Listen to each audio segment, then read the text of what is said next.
Jessica Hall stared out the large bay window of her lakeside apartment, her weathered hands wrapped around a steaming cup of coffee.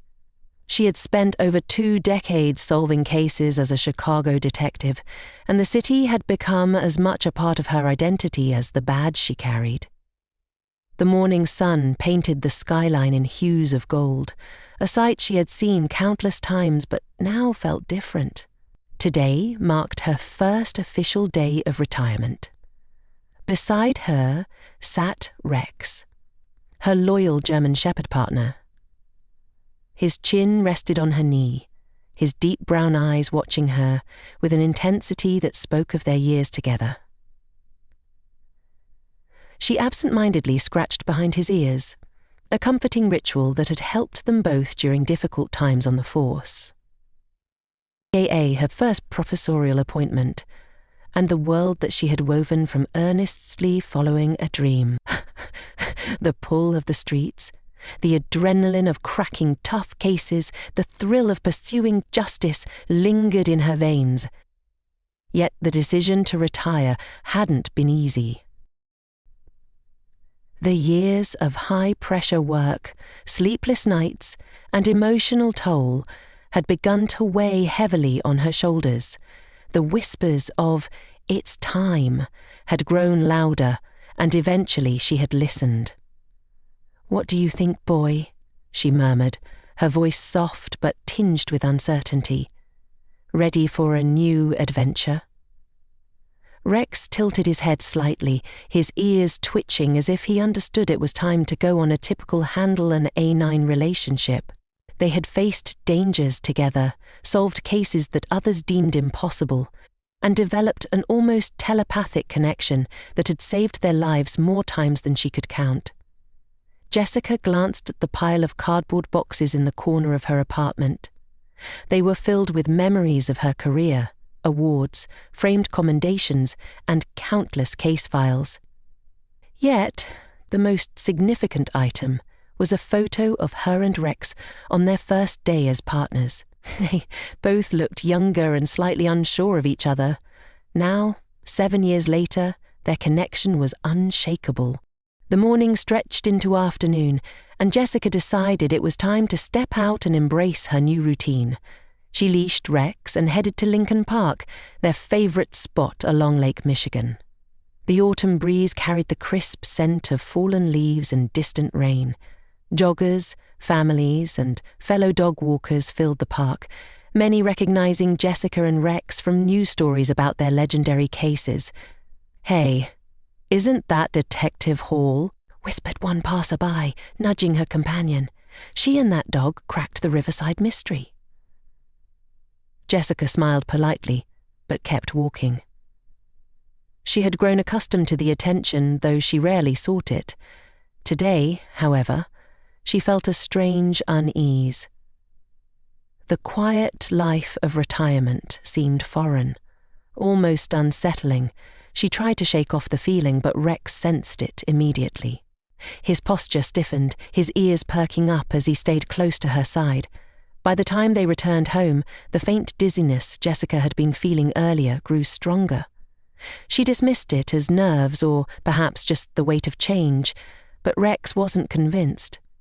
He followed her every move, his eyes filled with concern.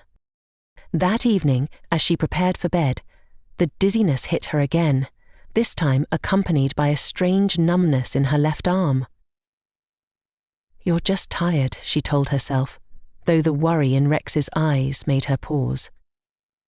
He refused to leave her side, even lying next to her bed instead of his usual spot by the door. The next few days brought little improvement. Jessica's energetic morning routines turned into struggles to get out of bed. Her once steady hands trembled as she poured her coffee, and even simple tasks felt monumental. Rex adapted quickly, becoming more protective than ever. He shadowed her every move, his training kicking in to support her in ways she hadn't taught him. One morning, as she reached for a coffee mug, her legs wobbled. Before she could fall, Rex positioned himself behind her, providing support. Jessica steadied herself against the counter, tears welling up in her eyes, not from pain, but from the realization that something was seriously wrong. Jessica's daughter, Sarah, a nurse at Chicago General Hospital, noticed the changes immediately during her weekly visit. "Mum, you don't look well," she said, her tone firm yet compassionate. "Have you seen a doctor?" Jessica waved her off. "It's nothing, sweetheart, just adjusting to the quiet life." But Sarah wasn't convinced.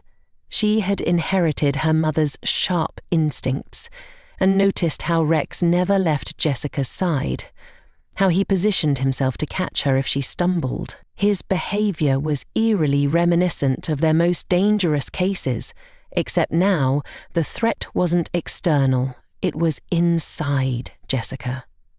That evening, after another wave of dizziness left Jessica weak, she finally agreed to see a doctor. Rex sat by her as she made the call, his tail wagging slightly as if approving her decision. At the hospital, Rex was allowed to accompany Jessica thanks to her years of service. He sat patiently in the waiting room, his presence drawing smiles from other patients. A young girl pointed at him, whispering to her mother about the hero police dog. Despite the cheerful environment, Jessica felt a knot of fear in her chest, but it had a mass of teeth. It had reached her brain. Sarah. Jessica was diagnosed with a neurological condition that required immediate treatment. "We caught it early," the doctor assured her. "But we need to act fast." Jessica's first thought wasn't about herself, but about Rex. "What about my dog?" she asked, her voice trembling. Sarah squeezed her hand. "Rex can stay with me when he's not visiting. He knows me well, Mum. Don't worry." The next few weeks were grueling. Jessica began a rigorous treatment plan, and her once active life was replaced by hospital routines. Rex's visits became the highlight of her days. The staff quickly noticed how her vitals improved whenever Rex was around. Monitors displayed steady heart rates, lower blood pressure, and better oxygen levels. It was as if his presence alone was healing her. During one visit, Rex's behavior astounded the medical team. Jessica was undergoing a particularly painful treatment when Rex gently rested his head on her lap. The monitors showed a sudden stabilization in her vitals, a phenomenon the doctors couldn't explain. "He's not just a comfort animal," observed Dr. Anderson, her primary physician. "He's actively participating in her recovery." Rex became an integral part of Jessica's physical therapy. He guided her through walks, encouraged her to push harder, and signaled when she needed to rest. The staff marveled at how he anticipated her needs before she voiced them. As Jessica's condition slowly improved, her bond with Rex deepened. One afternoon, during a therapy session in the hospital garden, Rex's alertness caught everyone's attention. He pressed close to Jessica, just as she experienced a sudden wave of dizziness. The therapists quickly intervened, their respect for Rex's instincts growing with each session. Jessica often reflected on their journey together, how Rex had saved her life on more than one occasion during their time on the force. Now, he was saving her in ways she couldn't have imagined. 3 months later, Jessica stood at the entrance of the hospital, Rex faithfully by her side. Her recovery had been nothing short of miraculous, a testament to both modern medicine and the extraordinary connection she shared with her canine companion. As they walked home, Jessica felt a renewed sense of purpose. Rex trotted beside her, his eyes scanning their surroundings with the same vigilance he had always shown. Together they had faced life's greatest challenges, proving that love, loyalty, and an unbreakable bond could overcome anything.